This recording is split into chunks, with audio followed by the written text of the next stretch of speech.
to Baker and his wife, and they are desperate to have a child. And then the witch tells them that there's a curse been placed on the Baker's family, that his family would always be a barren one, and that they can reverse the curse and have a child if they go into the woods and bring her the cape as red as blood, the hair as yellow as corn, the slipper as pure as gold, and the cow as white as milk. And that's what sort of sets the story off, really, is this search for these 4 items as everybody's going into the woods. When Rob told me that Emily was going to be playing the baker's wife, I just couldn't have been happier. She is such a constant source of fun and joy, and she's, for it to work, I think we both realised that, it's real give and take between us, and I think that just came incredibly naturally. There's so many layers to it as a piece. There's so many messages, but I think what I've always taken from it is just that thing of be careful what you wish for, because what's amazing in the film is that kind of 2/3 of the way through, all of the characters have got exactly what they wanted at the start of the film, and yet are still not happy or complete in any way. It's so many people's favourite musical, and I feel like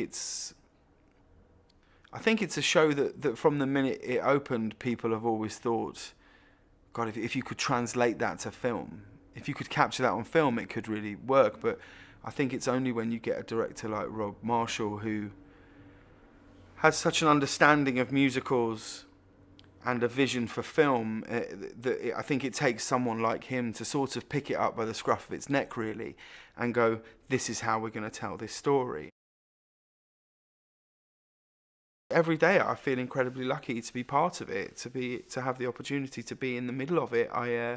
It's a little overwhelming sometimes to, I love musicals. I grew up watching musicals, and then to be here in a film playing a role that I think at the most I only ever thought, gosh, I wonder if one day, if that came back to the West End, I'd be able to do it on stage. And yet to be here on these incredible sets with this incredible cast and incredible director at the very moment that it's being committed to film is, it's a little overwhelming sometimes.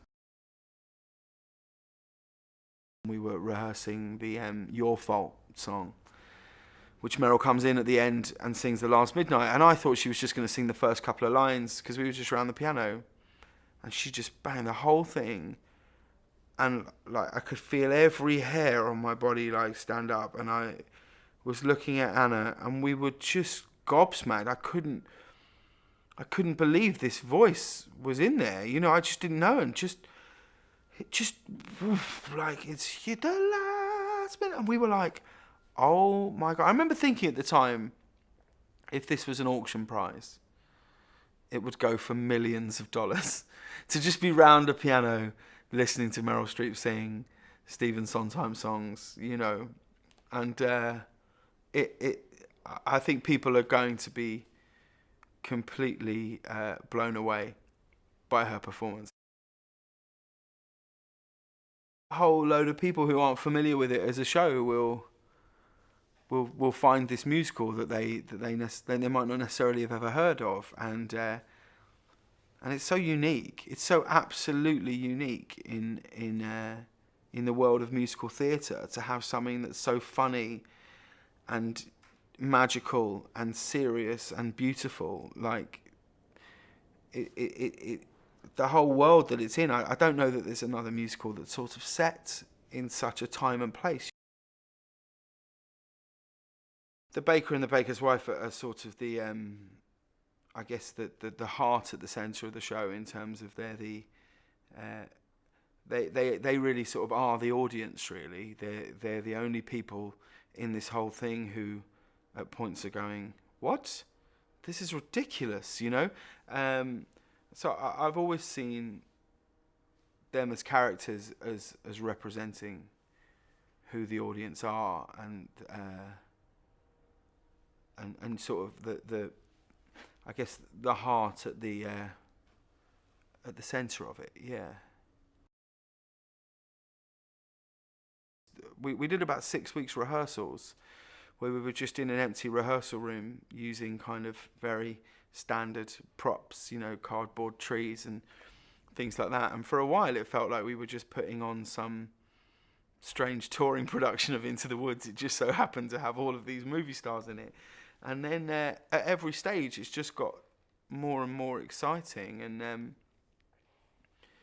you know, you come in and you know, you're incredibly nervous, and then that first day is done, and then there's the moment where you all have to sort of sing in front of each other, and you're like, well, there's Meryl Streep and she's singing and she's amazing, and you know, you're just trying not to be fired, really. That was my experience the first 2 weeks, just trying to step up, really. I think the incredible thing about what Colleen's done with the costumes is like they've all just got this kick to them, where like Jack's costume, for example, I don't know, I just, it's just the greatest thing you could say about her costumes is they're just not how I imagined all of them, and the second you see them you go, oh my goodness, it's just perfect, you know. Like, I'm just thrilled that I'm not in some big white flower coloured you know what I mean, Baker's costume. Like, when she showed me the pictures I was like, wow, this is great, you know. At every point the costumes that people have got are they're so exciting, and there's like you notice a different thing every time you look at them, and the texture of it and the fabrics of it. It's you know, she's that's why she's the best on the planet, you know. It really is. I really believe that to be the case, you know.